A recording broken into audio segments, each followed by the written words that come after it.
When a unit attacks in battle cast, they don't just instantly dish out damage on contacts or the sorts. There's a process for this, which applies to both your own units and the enemies. After all, attacking a la old school RPG with just a tackle is lame. You gotta defeat your enemies in style. For attacking, units have what we call attack animation. Attack animation itself can be divided into two main parts, Foreswing and Backswing. When a unit attacks an enemy in their range or vice versa, they will start their attack animation. The start of the attack animation up until before the damage is done is what is commonly referred to as Foreswing.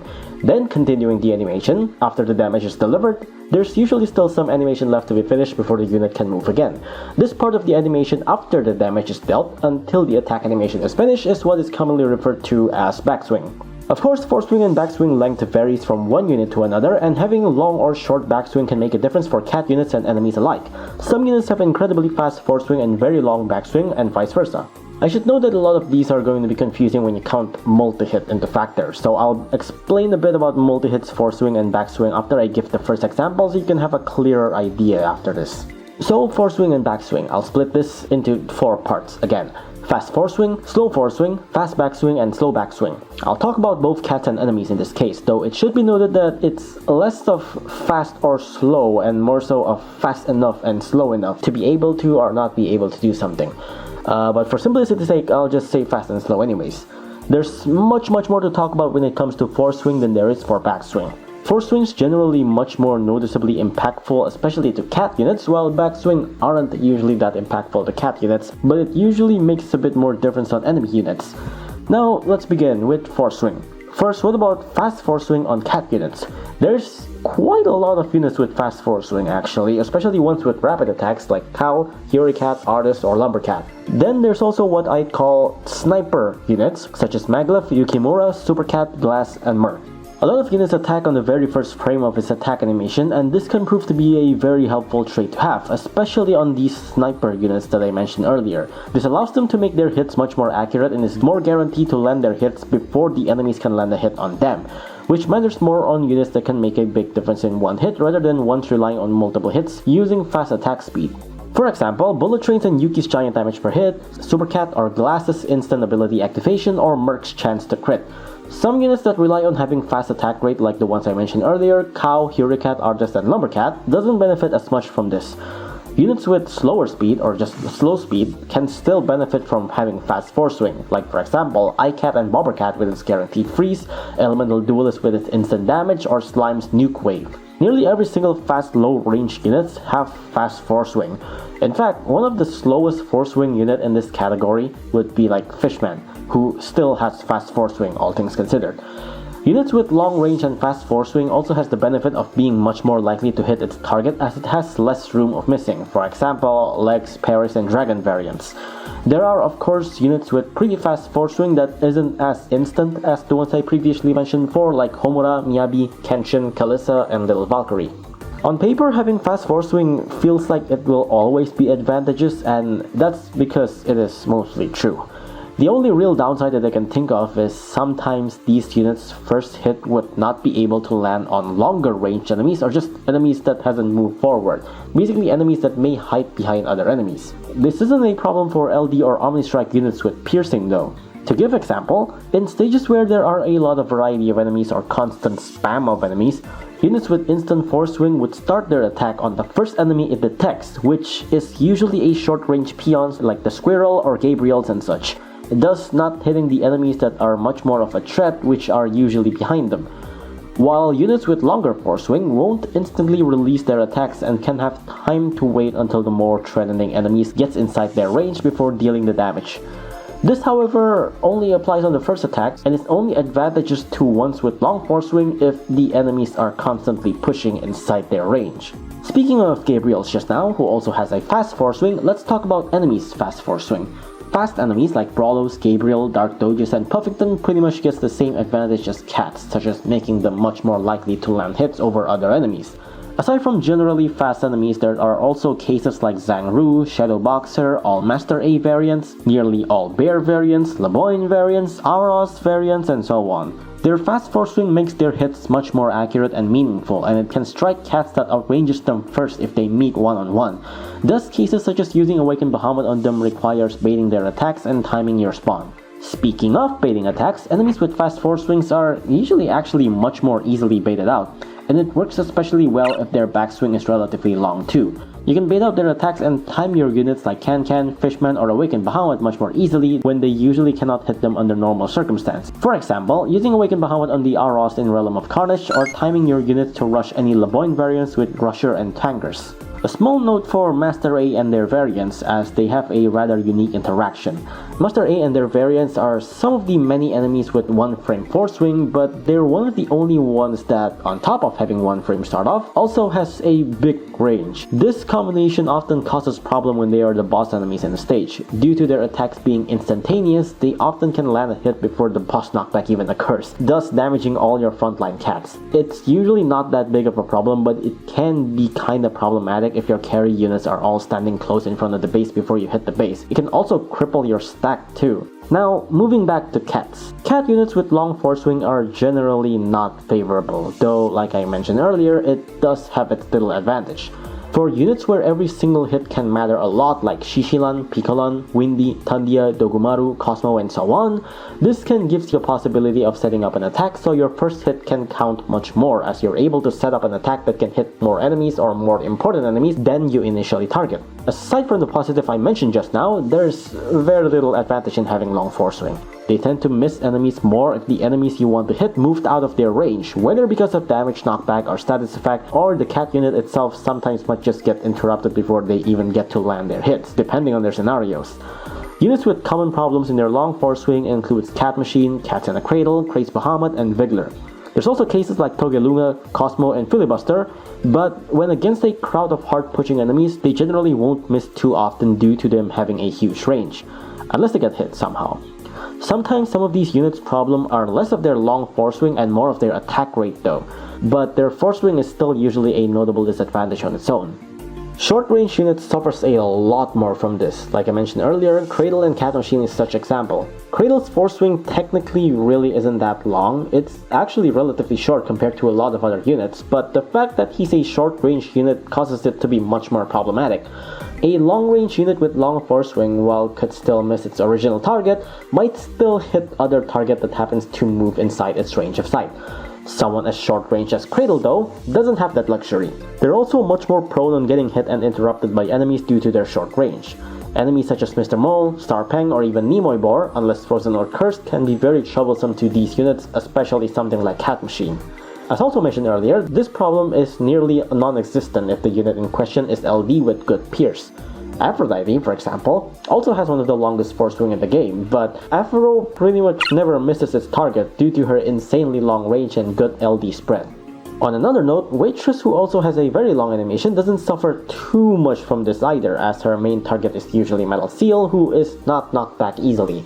Though this does usually impose a problem if you're against Super Metal Hippo, as he gets knocked back by other critters easily. Most of the problem from Waitress usually comes from her attack rate and not from her long Foreswing. Craze Monaco, despite having a faster Foreswing and instant attack rate, suffers this long Foreswing problem much more, as her range is much more smaller and she is more prone on having her animation disrupted. But then what if you add Multihit into the equation? Multihit feels like it can create an entirely new topic on its own, but for this case it should be noted that when it comes to pure numbers and statistics, it's generally acceptable that the divider between Foreswing and Backswing is the very first attack of its Multihit. However, this is if we're purely talking about definition and not on practice. It's very hard to generalize Multihit on this topic. I would say that what really matters is, well, which of the Multihit actually matters. What I'm trying to say is, for example, Awakened Bahamut has a 3-hit Multihit where the first hit deals a big damage and the other 2 hits are just 2 little extras. Therefore, you would only look at the first hit as that's the only thing that matters. Kung Fu X, for example, has a 3-hit Multihit, but only the last hit actually deals a big damage, therefore you would probably only focus on the last hit. Then you got things like Reika and Kronos, who has a 2-hit and 3-hit Multihit respectively, where all hits are identical. Therefore, well, all hits matters. Then there's also cases like Momoco, who has a 3-hit Multihit, where the first hit deals a freezing wave with little damage, the second hit doing minor damage, and the third hit doing big damage. Therefore, both the first hit and the third hit matters, but in different ways. Cases like this, like Momoco, also happens to things like Catgut and Jizo's Mega Castle, where every hit of the multi-hit can affect the next multi-hits, and it's just too specific to generalize. Generally, you can divide every single hit, as each of their hits has their own advantage and disadvantage, and they can also affect the next hits. It's pretty confusing, so if I did not discuss something specific that you wish to know, you could just loosely apply the theory on whichever of the hits that you think truly matters. Anyways, let's talk about enemies with long Foreswing. This one's also relative in case-by-case scenario. A lot of enemies has relatively fast Foreswing, but sometimes there are enemies that are just slow enough to be abused. Generally, long Foreswing backliners enemies like random variants, Sunfish, and Babu can have their animation cancelled out and be forced to redo their long animation using basic cannon, knockback ability, or damage knockback, which can give a little leeway to your unit. Though for the case of Papu, you have to use sniper power up because he's immune to the rest of it. Other enemies with long Foreswing can also be taken advantage of by using cats that can hit them before the enemies hits your cat, which has many different applications. For example, Albrow, Moot, and Turkey against Fishmen, Ilala against Balrog and Awakened Bahamut, Big Sal against Welterweight and Lumbercat, as well as Filibuster the enemy against, well, everything. There are other cases like Mole variants and Dolphina, which has the possibility of having their Foreswing abused, but it's usually not too significant or is a bit too complex to properly take advantage of since their Foreswing aren't that long. So now let's move on to Backswing, the animation that is left after dealing damage blow before a unit is able to move again.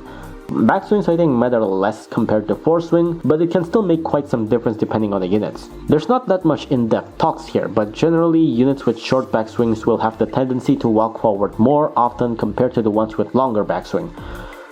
This in turn is generally more favorable on meat shields and tanker units, basically units that you'd want to see taking up the front lines at all times. Things like Manic Eraser, Kai, Cat Machine, Shushi, Sadako, and so on. It's not so favorable on units that you'd want to stay safe or simply not move forward much as long as possible.